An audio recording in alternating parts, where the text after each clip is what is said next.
नमस्कार। भारतवर्ष के अगर इतिहास पर नज़र डालें तो हम पाएंगे कि भारत एस्ट्रोनॉमी, योग, इंडियन मेडिसिन्स, इवन आर्किटेक्चर जैसे विषयों में बहुत अग्रणी रहा है। बात सिर्फ इतिहास की ही नहीं है, हम ब्रिटिश इंडिया की भी बात करें तो वर्ष 1928 में भारत के फिजिक्स के विज्ञानी सर सीवी रमन ने रमन इफेक्ट के नाम से 28 फरवरी के दिन स्कैटरिंग पैटर्न्स ऑफ लाइट पर खोज की थी। इस खोज को वर्ष 1930 में नोबेल पुरस्कार से सम्मानित किया गया और हम सीवी रमन साहब की इस खास रिसर्च को याद करते हैं 28 फरवरी को एज नेशनल साइंस डे, यानी कि राष्ट्रीय विज्ञान दिवस के तौर पर। राष्ट्रीय विज्ञान दिवस 2023 में इस वर्ष की थीम रखी गई है global science for global wellbeing. हम सब जानते हैं कि भारतवर्ष ने अपना जो चेहरा है वसुधैव कुटुंबकम का, यानी कि one earth, one family, one future, इसको ध्यान में रखते हुए पूरे विश्व की मदद की दवा को दूसरे देशों तक पहुंचा करके आज के इस विषय पर हम बातचीत करने के लिए हमने आमंत्रित किया है। हमारे साथ सब्जेक्ट एक्सपर्ट के तौर पर मौजूद हैं प्रोफेसर एसआर वडेरा। आप डेप्यूटी डायरेक्टर हैं आईआईटी जोधपुर के, farmer director DRDO defence lab Jodhpur. बहुत बहुत स्वागत है। धन्यवाद। साथ में हैं प्रोफेसर कुलदीप सिंह, आप डीन एकेडमिक्स हैं all India institute of medical sciences यानी कि एम्स जोधपुर के, और बच्चों के डॉक्टर भी हैं, यानी जीवन की शुरुआत से आप जुड़े हुए हैं। आप दोनों से ही मैं बात शुरू करना चाहूँगा। पहले आपसे बात करूँगा कि G20 में हम अध्यक्षता कर रहे हैं और नवंबर से लेकर के दिसंबर से हमने प्रोग्राम शुरू किए हैं और अगले नवंबर तक प्रोग्राम्स चलेंगे। ख़ास तौर से जब हम G20 की अध्यक्षता कर रहे हैं, ऐसे में इस वर्ष की जो थीम है कितनी सिग्निफिकेंट है? जैसा आपने ही बताया कि भारत का एक विश्वास रहा है और एक प्राचीन समय से चल रहा है वसुधैव कुटुंबकम। तो इसका मतलब है कि हम हमेशा यही चाहते हैं कि पूरी दुनिया का भला हो। जब हम वो चाहते हैं कि पूरी दुनिया का भला हो तो इसमें जो विज्ञान का योगदान रहता है वो बड़ा ज़बरदस्त रहता है। और भारत, यूँ देखा जाए तो भारत में विज्ञान बहुत प्राचीन समय से चल रहा है। चाहे चिकित्सा की बात करें, चाहे भौतिक विज्ञान की बात करें, चाहे रसायन विज्ञान की बात करें, हर क्षेत्र में भारत का विज्ञान बहुत ही सशक्त रहा है और विस्तृत रहा और सशक्त भी रहा है। तो इसलिए मतलब एक, और भारत आज के समय में अगर भारत को देखा जाए तो भारत नई ऊंचाइयों को छू रहा है। हम लोग बहुत सक्षमता की तरफ बढ़ रहे हैं और हमारा जो, अगर आप डिजिटल टेक्नोलॉजी की भी बात करें तो आज के समय में भारत दुनिया में बहुत अग्रणी है।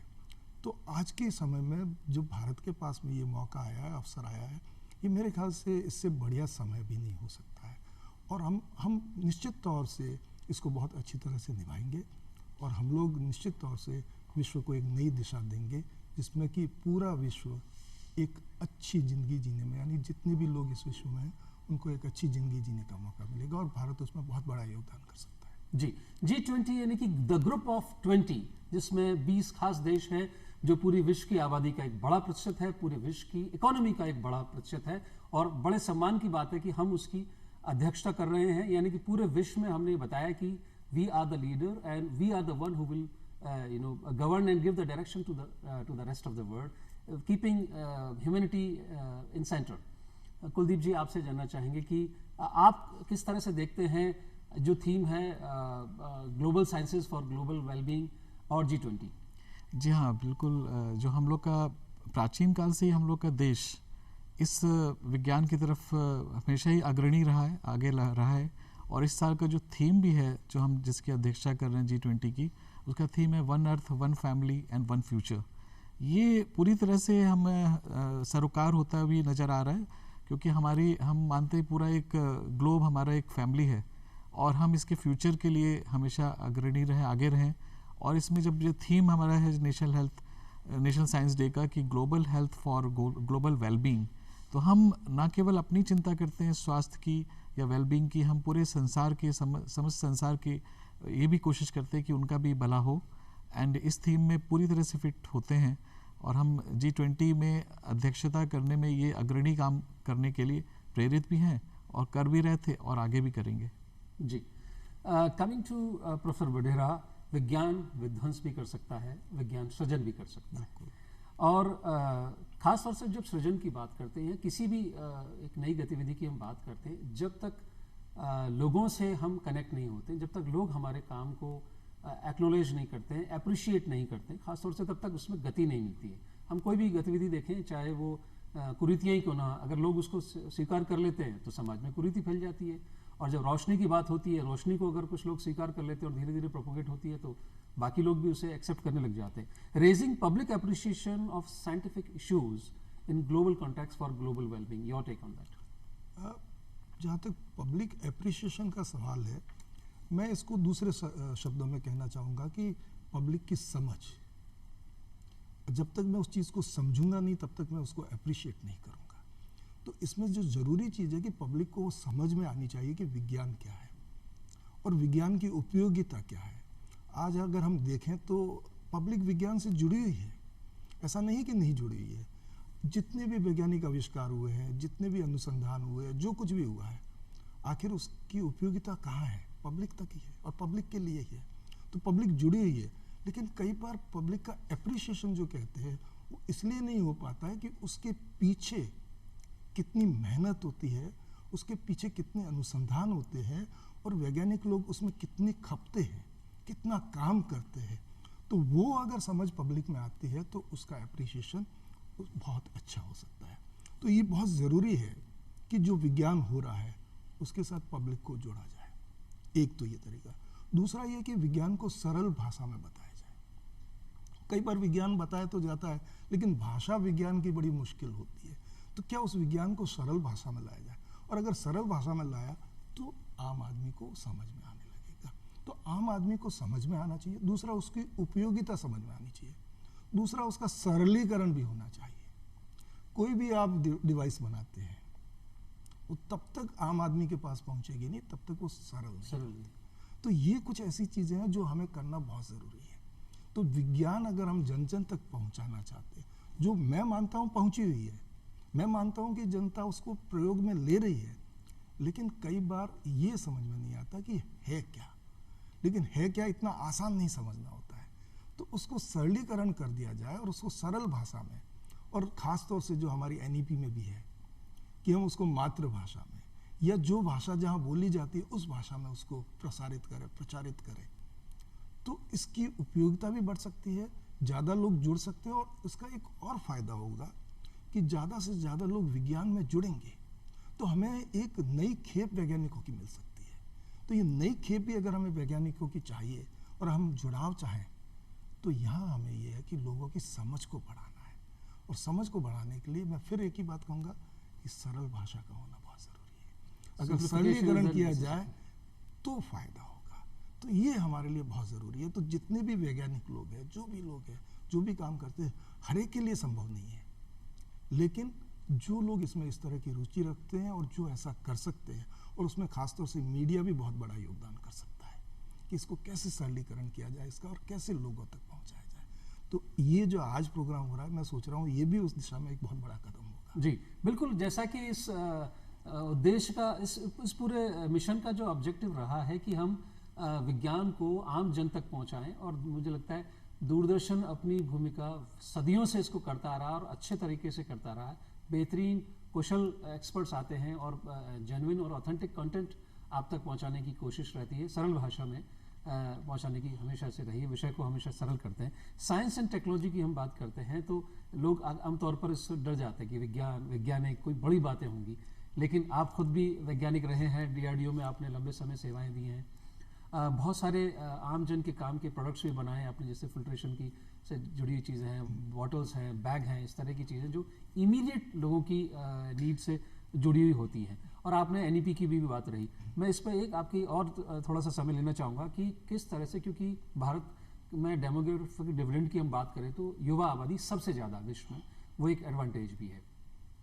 और ज़रूरी नहीं है कि हम साइंस के सब्जेक्ट पढ़ रहे हैं, बायोलॉजी के सब्जेक्ट पढ़ रहे हैं, हम आर्ट्स, कॉमर्स, म्यूज़िक, लिटरेचर, बहुत सारे दूसरे विषय जिनमें साइंस का समावेश उतना नहीं होता है, लेकिन उनमें भी साइंटिफिक टेम्परामेंट की बात ज़रूरी हो सकती है। उस पर मैं चाहूँगा आपकी कोई बात। बिल्कुल बिल्कुल, मैं निश्चित तौर से ये बात कहना चाहूँगा कि मैं भी ये बात करता हूँ कि अगर साइंस की बात करें तो शायद बाकी विषयों से ज़्यादा आसान है, कि साइंस के प्रिंसिपल्स होते हैं। एंड साइंस के प्रिंसिपल्स यूनिवर्सल प्रिंसिपल्स होते हैं और वो फॉलो सब जगह किए जाते हैं। सिर्फ ये समझना कि आसान है। अब मैं सोशल साइंस की बात करूं साइंस के मुकाबले में, जिसका साइंस के साथ बहुत बड़ा जुड़ाव है। Society is always connected with science. अगर सोसाइटी साइंस के साथ कनेक्टेड है तो साइंस कहाँ से आती है? सोसाइटी से आती है। लेकिन अगर उसके विपरीत में सोशल साइंस की बात करूं तो मुझे लगता है वो शायद साइंस से कठिन तो नहीं है, क्योंकि दो इंसान एक जैसे नहीं होते हैं। लेकिन आप सोसाइटी में इंसानों के समूह को पढ़ते हैं और उसको पढ़ के उसके बाद में उस पर सिद्धांत थ्योरीज बनाने की कोशिश करते हो। तो इसलिए science as a subject in my opinion is very simple, is not complex. Only thing is out of feeling कि हमारी फीलिंग है कि बड़ा मुश्किल सब्जेक्ट है, ये कुछ भी है। लेकिन मुझे लगता है कि साइंस बहुत आसान है और साइंस का सोसाइटी के साथ जितना जुड़ाव है वो बहुत ज़बरदस्त है। It's a strong bonding. Science cannot flourish without society, and science can contribute very significantly for the benefit of the society, and which has been happening. Positive attitude is very important. अगर हम जो science करते हैं वो सही दिशा में ले जाएंगे तो समाज का कल्याण बहुत संभव है। जी, जाने अनजाने ही सही, लेकिन हम भूल रहे हैं कि हमारी रसोई भी जो है विज्ञान से भरी हुई है। हम जिन मसालों का इस्तेमाल करते हैं उनमें निश्चित तौर पर कुछ ना कुछ ऐसे केमिकल्स होते हैं जो आपके स्वास्थ्य के लिए गुणकारी होते हैं या किसी दवा की किसी बीमारी की दवा होते हैं। आप इस पर थोड़ा सा भी अगर गूगल करेंगे तो आपको जानकारी मिलेगी कि किस तरह से ऑयल का इस्तेमाल करते हैं, घी का इस्तेमाल करते हैं, फ्रूट्स का इस्तेमाल करते हैं, सोडियम नमक का इस्तेमाल करते हैं, सेंधा नमक यानी पोटेशियम क्लोराइड का आप इस्तेमाल करते हैं। जाने जाने आप मिनरल्स का कंजम्पशन कर रहे हैं। So it's a complete science, पर आपने उसको उस नज़रिए से कभी समझने की कोशिश नहीं की है। विज्ञान बिल्कुल भी कठिन नहीं है, थोड़ा सा उसमें जिज्ञासा बनाने की आवश्यकता है।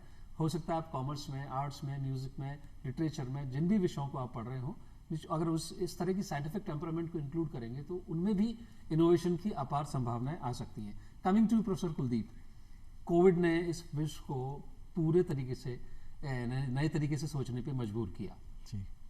और हमारे पास में जो यानी कि मास्क जैसी बेसिक सुविधाएं भी हम बाहर से मंगवाते थे और कंपेल किया कि हमें ब्लेसिंग इन डिस्गाइज हुई कि हमने उस विपरीत विषम परिस्थितियों में अपने आप को ऊपर उठा के लेके आए। एक मजबूत अर्थव्यवस्था के तौर पर भी हम साइंस में आए। किस तरह से इंडियन इनोवेशंस मेडिकल साइंस के क्षेत्र में खास तौर से उन्होंने ग्लोबल वेलबींग में कंट्रीब्यूट किया है? एक तरह से हम ये कहेंगे कि जो कोविड-19 पेंडेमिक हुआ, इसने हमें पूरी तरह से झकझोरा है, हर एक को हर तरह से इसको अफेक्ट किया है। लेकिन साथ ही साथ हम कहेंगे इसमें हमें कुछ फ़ायदे भी हुए हैं। हम लोगों ने बहुत सारी इससे सीखा भी है, हमारी शिक्षा की पद्धति में भी बदलाव हुए और इसके वजह से हमने कई इनोवेशंस या नवाचार भी किए हैं और भारतवर्ष में इसके ऊपर काफ़ी ज़ोर शोर से कोशिश की गई, क्योंकि सबसे पहला चीज़ तो भारतवर्ष पहला एक मात्र राष्ट्र था जिसने कि वैक्सीनेशन के ऊपर स्ट्रेस किया। हमारे जितने भी साइंटिस्ट थे उन्होंने इसमें कंट्रीब्यूट किया और वैक्सीन डेवलप करने में, उसको टेस्ट करने में और उसको इम्प्लीमेंट करने में बहुत योगदान दिया। साथ ही साथ कोविड टाइम में हमने अपने आप को प्रोटेक्टेड रखने के लिए, सुरक्षित रखने के लिए कई नए आयाम क्रिएट करे, जैसे कि मास्क अपने अंदर यहाँ पे डेवलप किया, जो गाउन्स होती हैं उसको प्रोटेक्ट करने के लिए वो हम लोगों ने यहाँ पे डेवलप की और साथ में इसमें और भी कई यंत्र डेवलप किए जो हमें पेशेंट्स को हेल्प कर सकते थे, उनको बचाव करने के लिए, उनको डायग्नोसिस करने के लिए और उनको इलाज करने के लिए भी। और साथ ही साथ हमने जब देखा कि ये जो एजुकेशन का सिस्टम हमारा ऑनलाइन में जितना एक्सपेरिमेंट इंडिया में हुआ उतना मुझे नहीं लगता और कहीं हुआ। ऑनलाइन को कैसे हमने परखा पूरी तरह से और ऑनलाइन सिस्टम से किस तरह से हम एजुकेशन प्रोवाइड कर सकते हैं, और न केवल हम एजुकेशन के क्षेत्र में बट हमने जब देखा कि टेक्नोलॉजी को हम भरपूर इस्तेमाल कर सकते हैं, जो विज्ञान से जनित टेक्नोलॉजी है, तकनीक है, उसको हम कैसे इस्तेमाल कर सकते हैं पेशेंट्स को मैनेजमेंट करने के लिए। तो teleconsultation, telehealth, digitalization, ये बहुत सारे नए कॉन्सेप्ट भी पेंडेमिक में हम लोग को टेस्ट करने का मौका मिला और उनके ऊपर हमने पाया कि ये काफ़ी साकार भी हो गया हमारा सपना कि हम लोग कई चीज़ें अपने इलाज में इस्तेमाल कर सकते हैं। तो उस तरह से हम देखें तो पेंडेमिक एक तरफ से हमारा दुर्भाग्य भी था, लेकिन हमें इसे ब्लेसिंग इन डिस्गाइज कि हमें एक नया एक एरिया भी मिला जहाँ पे मैंने एक्सपेरिमेंट करा। और ये जो इस G20 का जो है कि फ्यूचर के लिए भी प्रिपेयर होना, तो उसके लिए भी हमें पूरा प्लेटफॉर्म बन गया है इसमें। जी, thank you professor Kuldeep. Coming back to professor Wadhera, science अब तक ये माना जाता रहा है कि एक रिसर्च एक ऐसी एक्टिविटी है जिसको हम लेबोरेटरीज में रखते हैं और साइंटिफिक जर्नल्स जो हैं शोकेस में सजते हैं, जर्नल्स में कोई चीज़ पब्लिश होती है और वो वहीं रह जाती है। माइट बी 10 वर्ष के बाद में वो कहीं ज़मीनी धरातल पर चीज़ें आती हैं, लेकिन अब परिवर्तन हम देखने लगे हैं वैज्ञानिक चीज़ों में कि research for immediate need of society जो है कि आज हमने कोई चीज़ बनाई लैब में और हो सकता है 6 महीने के बाद उसका प्रोडक्ट मार्केट में आ गया और वो सोसाइटी ने उसे एक्सेप्ट भी कर लिया और लो कॉस्ट पे इम्प्लीमेंटेशन होना शुरू हो गया। किस तरह से हम विज्ञान को ईज ऑफ लिविंग के लिए हम कर सकते हैं? भाई हम DRDO तो बड़े बड़े काम करता ही है, लेकिन मैं कहता हूँ कि एक आम आदमी अपने ब्लड की सैंपल जो है खुद अपने हाथ से कर सके, टेस्ट कर सके, छोटी मोटी चीज़ें जो घरेलू लेवल पे की जा सकती हैं वो खुद भी कर सके, तो किस तरह से ईज ऑफ लिविंग और साइंस को आप जोड़ते हैं? इस पॉइंट पे आने से पहले मैं कुलदीप जी के पॉइंट पे थोड़ा सा और आगे बढ़ाना चाहूँगा कि कोविड के टाइम में भारत ने जो काम किया शायद दुनिया में शायद ही किसी देश ने किया, और उसमें से एक जो आयाम था वो हमारा था कोविन प्लेटफॉर्म। बिल्कुल, वो प्लेटफॉर्म ऐसा था कि मुझे पता है कि जब मैं अपना वैक्सीनेशन करवाने जा रहा हूँ तो वैक्सीनेशन जैसे ही मेरा होता है उसके तुरंत बाद में मेरे पास में एक सर्टिफिकेट आ जाता है। ये है टेक्नोलॉजी का इस्तेमाल, कि टेक्नोलॉजी को कैसे इस्तेमाल किया जाता है। और हमने 100 करोड़ 200 करोड़ के करीब जो वैक्सीनेशन किया है उसका पूरा रिकॉर्ड हमारे पास में कि किस बंदे का कौन सा वैक्सीनेशन हुआ और क्या हुआ। तो ये बहुत महत्वपूर्ण चीज़ है कोविड के टाइम में जो, और इसको पूरी दुनिया ने सराहा है और इसमें भारत ने लीडरशिप शो की है, जो कि भारत की लीडरशिप अभी तक हम ये मानते थे कि टेक्नोलॉजी के मामले में अमेरिका या यूरोपियन देश जो है वो हमसे बहुत आगे हैं, लेकिन हमने ज़मीनी धरातल पे बताया कि हम देश के एक एक व्यक्ति का डेटाबेस रिकॉर्ड और इंस्टेंटेनियसली ट्रांसपेरेंटली हमने उसको टेक्नोलॉजी से बहुत एफिशिएंटली किया। Efficiency is one of the very important thing. और यहाँ मैं जो कहता हूँ कि टेक्नोलॉजी का इस्तेमाल एफिशिएंसी को बढ़ाने के लिए बहुत बढ़िया सा किया जा सकता है। एक तो ये चीज़। अब आपके प्रश्न पे आता हूँ जी, लैब टू लैंड। हाँ, lab to land and ease of living के लिए साइंस। तो अब लैब टू लैंड का जहाँ तक सवाल, ये बड़ा इंटरेस्टिंग पॉइंट है। किसी ज़माने में टेक्नोलॉजी जो है या जो साइंस हम करते थे उसको लोगों तक पहुँचने में 10 साल 20 साल 25 साल 30 साल लग जाते थे, और कई ऐसी रिसर्च होती थी जो लैब में ही रह जाती थी। तो अभी पेस ऑफ डेवलपमेंट काफ़ी बढ़ गया है, और पेस ऑफ डेवलपमेंट में एक बड़ा इंटरेस्टिंग सा एस्पेक्ट आया है, वो सिमुलेशन और मॉडलिंग का एस्पेक्ट है। जी जी। अब हमारे पास में टेक्नोलॉजी है, कंप्यूटेशनल टेक्नोलॉजी की पावर इतनी अच्छी है कि हम बहुत सारे प्रोसेसेस है उनको करने से पहले सिमुलेट कर लेते हैं। तो हमने जो भी रिसर्च की है उसका आगे क्या हो सकता है, उसमें सिमुलेशन मॉडलिंग बहुत अच्छी तरह से की जा सकती है। तो समय बचा, पैसा बचा, प्रयास बचे, खर्चा बचा, और आप जल्दी कर पाते, फोरकास्ट पहले हो गया, जल्दी कर पाते हो। आप अगर देखिए कारें, नए नए मॉडल रोज आते हैं, कैसे आते हैं, ये सिमुलेशन मॉडलिंग की बात है। बहुत सारी चीजें, कम्युनिकेशन टेक्नोलॉजी कहाँ जा रही है। तो लैब टू लैंड का जहाँ तक सवाल है, बहुत सारी ऐसी चीजें हैं जो आज के समय में, अब मोबाइल के नए नए मॉडल्स आ रहे हैं, मोबाइल में नई टेक्नोलॉजीज आ रही है। अच्छा, ईज की जहाँ तक बात करते हैं, ईज हम किसको कहते हैं? ईज का मतलब है कि एक हम ऐसी जिंदगी जिए जिसमें शांति रहे, खुशी से जिए, लेकिन साथ ही साथ हमारी प्रोडक्टिविटी भी बढ़े। खाली ये नहीं है कि हम आराम से बैठे, लग्जरी और आराम लग्जरी की बात नहीं है, लग्जरी नहीं है, ईज ऑफ लिविंग, जो लेवल ऑफ डिफिकल्टी है वो कम हो जाएगा। तो आपके पास में जो जरूरत की चीजें हैं वो आसानी से मिले। दूसरा, जरूरतें हमारी बदलती भी जाती है, समय के साथ जरूरत बदलती है। किसी जमाने में टेलीफोनिक लग्जरी होता था, आज की तारीख में मोबाइल एक कॉमन चीज हो गई है, लेकिन मोबाइल अब हमारे लिए जरूरी भी हो गया है।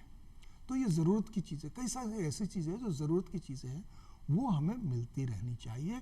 और उसमें जो है डेफिनेटली साइंस से टेक्नोलॉजी तक जाना, ये बड़े स्टेप्स होते हैं इसमें, लेकिन वो स्टेप्स आज की तारीख में बहुत जल्दी से कवर किए जा रहे हैं। they are being covered very fast. So now you are moving from science to technology in a much faster way, and then reaching to common man is also very fast, and reaching to common man is very fast. Therein again technology plays a role. Technology कैसे role play करती है? Social media, advertisements, public media, ये सारी चीज़ science ने इसने दी है कि जो चीज़ आपको पहले जो दुनिया में कुछ हो रहा था, you will take months to know about it. Now whatever happening globally, you come to know instantly. So this is also helping that whatever product is there, whatever things are there, whatever technologies are there, they are reaching to masses in a very, very fast pace. And this is where it is going to help you in making your life easier, provided you do it in a right manner. जी That is very important. Unless you do it in right manner, lives may be made difficult also. The things which are boon for you, they can be bane for you also. They can be आपके लिए जो श्राप भी हो सकती है. Mobile की ये एग्जांपल ले लीजिए, जी जी उसकी उपयोगिता भी है और और उसमें प्रॉब्लम्स भी है. तो हमें ये ज़रूर देखना है कि जो भी हम साइंस करें, जो भी कुछ करें, वो जन कल्याण के लिए होनी चाहिए और सही ढंग से किया जाना चाहिए. उसका सही इस्तेमाल और सही हाथों में होनी चाहिए. जी, वरना हमने जैसे प्रोग्राम के बीच में एक बात रखी थी कि विज्ञान विध्वंस का कारण भी बनता है, सृजन का भी. तो उसकी वजह जो है विज्ञान की जो साइंस द्वारा जो डेवलप किए गए टूल्स हैं उनका इस्तेमाल जुडिशियसली होना चाहिए और ह्यूमन बेनिफिट के लिए होना चाहिए. कमिंग टू प्रोफेसर कुलदीप, पिछले वर्षों में हमने देखा कि काफ़ी सारे इनोवेशन की एक्टिविटीज़ एम्स जोधपुर में शुरू हुई हैं और किस तरह से encompassing engineering, hand in hand engineering को जोड़ते हुए, क्योंकि मेडिकल में बहुत कुछ ऐसा है जो जिसमें टेक्नोलॉजी जुड़ी हुई है, चाहे वो सॉफ्टवेयर मैनेजमेंट सिस्टम हो, डेटाबेस हो, या फिजिकल फॉर्म में जो मशीन्स हैं उसमें बहुत कुछ mechanical, electrical, electronics and computing भी उसमें जुड़ी हुई है. किस तरह के इनिशिएटिव्स एम्स जोधपुर में लिए गए हैं? जी, पहली बात तो मैं डॉक्टर वडेरा से भी सहमत होऊंगा, क्योंकि जो इन्होंने बोला है कि इस तरह टेक्नोलॉजी को हम फ्रॉम लैब टू लैंड ले जा सकते हैं. और एक दूसरा जो भी प्रश्न बीच में आया था कि हम लोग राष्ट्रीय एजुकेशन पॉलिसी है, नेशनल एजुकेशन पॉलिसी है, उसका कैसे हम उसको इम्प्लीमेंट कर सकते हैं. तो इस मामले में हम लोग एम्स जोधपुर ने कई इनिशिएटिव लिए हैं. आईटी जोधपुर होने की वजह से विज्ञान में हमें काफ़ी मदद मिली है और वो इनिशिएटिव ऐसे हैं जो हम लोग ग्लोबल लेवल पे भी साइंस को ले जाने में सक्षम हो रहे हैं. तो सबसे पहला है कि एक हम लोगों ने मेडटेक प्रोग्राम स्टार्ट किया है जो एम्स जोधपुर और आईटी जोधपुर का. ये पूरे भारतवर्ष में एक पहला ऐसा प्रोग्राम है जिसमें कि डॉक्टर्स और इंजीनियर्स साथ मिलके किसी इनोवेशंस पे काम करते हैं. वो उसकी गहराई से समझते हैं कि इसकी कितनी उपयोगिता है और उसके ऊपर उसको प्रोटोटाइप डेवलप करके उसको आगे के लेवल पे भी ले जाते हैं जिससे हम कमर्शलाइज भी कर सकें. तो मेक इन इंडिया का कॉन्सेप्ट भी इससे डेवलप होता है. साथ में जो एम्स जोधपुर ने, जैसे डॉक्टर वडेरा ने कहा कि हम लोग का सिमुलेशन वाला एक एरिया है जो बहुत कुछ हमारा प्रिडिक्शन मॉडलिंग कर सकता है, जिससे हम आगे का भी प्रिडिक्शन कर सकते हैं. तो उसका भी हम लोगों ने भरपूर इस्तेमाल एम्स जोधपुर में किया है. सिमुलेशंस लैब डेवलप किए हैं जहाँ ना केवल एक फिजिकल सिमुलेशन होता है but virtual simulation like HoloLens. तो होलोलेंस का कैसे हम इस्तेमाल कर सकते हैं वर्चुअल रियलिटी में जाके और वो सिचुएशन रिक्रिएट करके उसकी सब अंडरस्टैंडिंग कर सकते हैं. तो ये एक हम लोगों ने डेवलप किया है. और साथ में जब विज्ञान की बात हो रही है कि हम लोकली से लेके ग्लोबल लेवल पे भी जाएं और ग्लोबल से हम लोकल भी आएँ, तो ये दोनों तरफ होता है. तो हम लोगों ने कई कोलैबोरेशन डेवलप किए हैं, इंटरनेशनल कोलैबोरेशन, जिसमें कि स्वीडन के साथ हम लोगों ने innovation incubation centre, innovation centre बनाया है. कैंसर के एरिया में काफ़ी उसमें काम चल रहा है.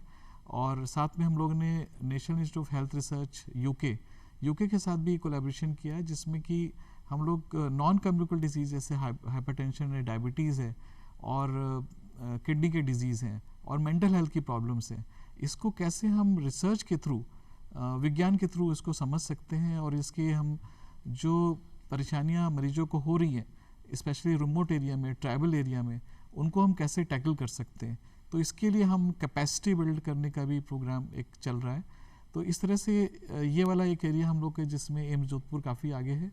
और सबसे महत्वपूर्ण बात है कि जो इस बार कॉन्सेप्ट है one earth one family and one future, तो उससे भी हमारा जुड़ा हुआ है AIIMS Jodhpur one health program में. वन हेल्थ प्रोग्राम क्या, हमारा जो वातावरण है और जो हम ह्यूमन डिजीज़ है, एनिमल डिजीज़ है, ये तीनों इंटरलिंक्ड होती हैं. और अगर हम तीनों को देखें, अलग अलग ना देख के एक साथ देखें, तो हम काफ़ी हद तक उनके बीमारियों को कंट्रोल कर सकते हैं. हम जहाँ विज्ञान में प्रगति कर रहे हैं, हमें ये भी ध्यान रखना पड़ेगा कि उसकी वजह से हमारे कुछ दुष्प्रभाव ना हो. एनवायरमेंटल कंटेमिनेशन, एनवायरमेंटल रिएक्शन, इसके बहुत दुष्प्रभाव होते हैं जिसको हमें देखना पड़ता है क्या हमारे जो शरीर में क्या उसकी प्रक्रिया हो रही है, मेंटल हेल्थ में क्या इसका इफेक्ट पड़ रहा है। तो ये सब भी हम लोग इस कंसोर्टियम के थ्रू वन हेल्थ के जरिए इसको जानने की कोशिश कर रहे हैं। तो इस तरह के इनोवेशंस आई थिंक जो एम्स जोधपुर में एक पहला ही ऐसा यूनिक प्रोग्राम है जहाँ कंट्री में नहीं है और स्ट्रक्चर्ड प्रोग्राम है। और अभी इसका कॉन्फ्रेंस भी चल रही है, इसके medical first conference on the medical technology innovation, जिसमें काफ़ी experts through out the country और मेडिकल और इंजीनियरिंग स्टूडेंट साथ में काम करके हैकाथन और एक दूसरे के भाषा को भी समझ रहे हैं कि कैसे हम ह्यूमन की प्रॉब्लम्स को डील कर सकते हैं। मैं आपको दूरदर्शन के इस प्लेटफॉर्म से, चूँकि दूरदर्शन स्मार्ट इंडिया हैकाथन जो कि शिक्षा मंत्रालय का एक बड़ा पहल है युवाओं के लिए इनोवेशन की, मैं आपसे रिक्वेस्ट करूँगा क्योंकि दूरदर्शन मीडिया पार्टनर है उसका ऑफिशियली, तो आप अपनी प्रॉब्लम स्टेटमेंट अगर मिनिस्ट्री ऑफ एजुकेशन को भेजेंगे स्मार्ट इंडिया हैकाथन को, तो जो भी प्रॉब्लम स्टेटमेंट है वो उसमें समावेशित किए जाएंगे और बहुत अच्छे देश के दूसरे कोनों से भी आपको सॉल्यूशंस, कॉस्ट इफेक्टिव सॉल्यूशंस मिल सकते हैं। चलते चलते जस्ट 30 सेकंड में युवाओं के लिए संदेश आज के दिन पर। युवाओं के लिए एक बात यह है कि साइंस और लॉजिक जो है वो बहुत जुड़े हुए हैं आपस में। तो आप लॉजिकली सोचिए, साइंस के साथ अपने आप जुड़ जाओगे और विज्ञान और टेक्नोलॉजी का भरपूर इस्तेमाल कीजिए और देश में एक अच्छा वातावरण है, एक इकोसिस्टम बना हुआ है। इकोसिस्टम इनोवेशन जो है वो की है और इनोवेशन पे फोकस करना है। Kuldeep ji 30 second, your take on message for youth. मेरा तो ये विचार है कि आजकल इंडिविजुअल से ज़्यादा ज़रूरी है कि हम टीम में काम करें। तो ये समय आ गया है हम कोलैबोरेशन करने का, तो हम अकेले ना करें, हम अपने और साथियों को भी साथ में लें। और ये जो कोलैबोरेशन से जो इफ़ेक्ट होता है वो मल्टीपल टाइम्स ज़्यादा होता है जो इंडिविजुअल लेवल पे कर पाते हैं। तो एज ए यूथ हमारा ये कर्तव्य है कि हम और लोगों से कोलैबोरेट करें, ना केवल अपनी फील्ड में बट दूसरी फील्ड में, सोशल साइंस में, साइंटिफिक एरिया में हम एक साथ काम करें। तो ये बहुत महत्वपूर्ण हमारी उपलब्धि होगी। G20 भी यही है, collaborating with other countries for the benefit of human society. अगर हम जीवन में विज्ञान का समावेश कर लेंगे तो जीवन का विज्ञान आसान हो जाएगा। आज के लिए बस इतना ही। चलने से पहले आप दोनों गुणीजनों का धन्यवाद। इस कॉज के लिए आप स्पेशली जोधपुर से आए, हमारे साथ स्टूडियो में हमारे बातचीत की और उम्मीद करता हूँ आज की दूरदर्शन की पहल आपको पसंद आएगी और आगे भी आपके लिए इसी तरह बहुत यूजफुल प्रोग्राम और गुणीजनों से मुलाकात कराते रहेंगे। आज के लिए इतना ही। नमस्कार, धन्यवाद। सभी जनों को विज्ञान दिवस की शुभकामनाएं। धन्यवाद।